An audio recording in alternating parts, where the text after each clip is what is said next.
হ্যাঁ আম্মু বলো। ফোনের ওপাশ থেকেই রোকেয়া বেগম বললেন, কি করছিস এখন? বাসে বসে আছি। নাস্তা করেছিস? নীলা আসলে নাস্তা করেনি। দুপুরে খাবারের পর আর বাস থামেনি, কিন্তু সেটা বলা যাবে না। হুম, করেছি। তুমি কি করছো? কি আর করব, তুই বাসায় নেই। বাসাটা কেমন ফাঁকা ফাঁকা লাগছে। বসে বসে টিভি দেখছি। আপু অফিস থেকে আসেনি এখনো? চলে আসবে হয়তো কিছুক্ষণের মধ্যে। তোর কোনো সমস্যা হয়নি তো? সব ঠিক আছে? ও আম্মু, তুমি প্রতিবার ফোন করে একটা কথাই কেন বলো? কি হবে আমার? আমার কিচ্ছু হয়নি, আমি ঠিক আছি। তুমি আর ফোন করে এসব কথা বলবে না। তুমি কি এখনো বাচ্চা মনে করো আমায়? আমি যথেষ্ট বড় হয়েছি। একবার বিয়ে হোক, তারপর দেখো তোমরা কত তাড়াতাড়ি নানু নানি হয়ে যাও। শেষ কথাটি বলেই আমি জিভে কামড় খেলাম। অয়ন এতক্ষণ আমার কথা শুনছিল। শেষের কথাটি শুনে অয়নের চোখ বড় বড় হয়ে গেল। অয়ন হাঁ করে আমার দিকে চেয়ে রইল। তারপর অয়ন মনে মনে ভাবল, এই মেয়ের মাথায় কি সত্যিই গন্ডগোল আছে? পাগলি না হলে কেউ আম্মুর সাথে এসব কথা বলে কি করে? নীলার কথা শুনে রোকেয়া বেগমে যেন হাঁ হয়ে গেল। তারপর বলল, তোর কি লজ্জা শরম বলতে কিচ্ছু নেই? তা দিয়ে কি করব? লজ্জা শরম কি ভাতে দিয়ে খাবো? তোকে নিয়ে আর পারি না। তুই বাসায় আয়, তোকে পাবনা পাঠাবো। সত্যি? দাদু বাড়ি যাবো তাহলে? ও, কতদিন গ্রামে যায় না। পাবনা যাবি ঠিক আছে, তবে দাদুর বাসায় নয়, মানসিক হাসপাতালে। কেন? আমার কি পাগল মনে হয়?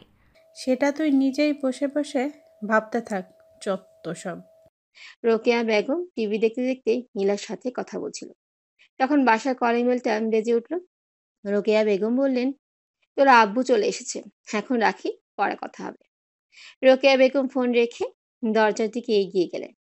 নীলা ফোন রেখে দিয়ে মনে মনে বলল, আম্মু কি পাগল হয়ে গেল? আব্বুকে বলে তাহলে পাবনাতে পাঠাতে হবে। নীলা অয়নের দিকে তাকিয়ে দেখল অয়ন হাঁ করে নীলার দিকে তাকিয়ে আছে। নীলা বুঝতে পারলো না এমন হাঁ করে তাকিয়ে থাকার কারণটা কি। নীলা বলল, স্যার, আপনাকে কি জিনে ধরেছে? নীলার কথা শুনে অয়নের হুঁশ হলো। অয়ন মুখ বন্ধ করে বলল, তুমি কি স্বাভাবিক কথাবার্তা বলতে পারো না? অস্বাভাবিক কি করলাম?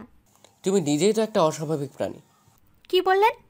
বললাম চিপস খাবে না। নীলা অয়নের দিকে রাগে দৃষ্টিতে তাকালো, কিন্তু কিছু বলল না। রাত 9টার দিকে আবারও বাস থামলো রাতের খাবারের জন্য। সবাই নেমে রাতের খাবার খেয়ে আবারও বাসে উঠে বসলো। বাস পুনরায় চলতে আরম্ভ করলো। এক সময় ঘুমেই নীলার চোখ ভেঙে আসতে লাগলো।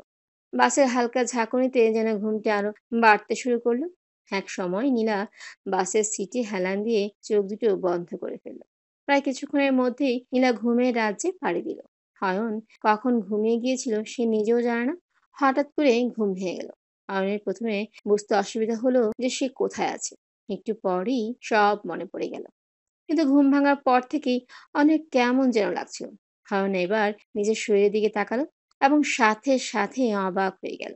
অয়ন দেখলো নীলা গুটিসুটি মেরে অয়নের বুকে মাথা রেখে ঘুমিয়ে আছে। অয়ন মনে মনে বলল,